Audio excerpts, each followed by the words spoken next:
Okay, so there are 5 ways that coronavirus has been hitting the food industry.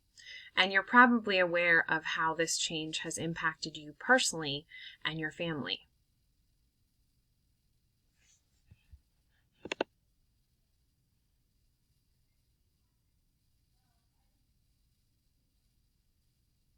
It has definitely impacted every aspect of our lives.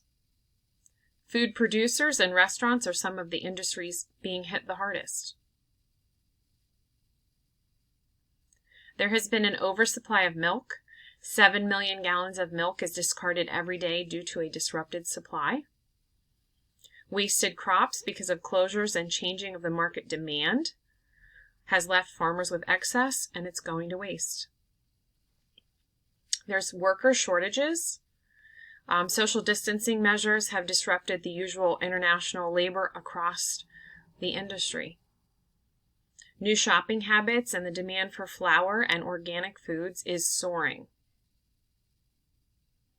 Unused stock due to closures in certain bars and restaurants.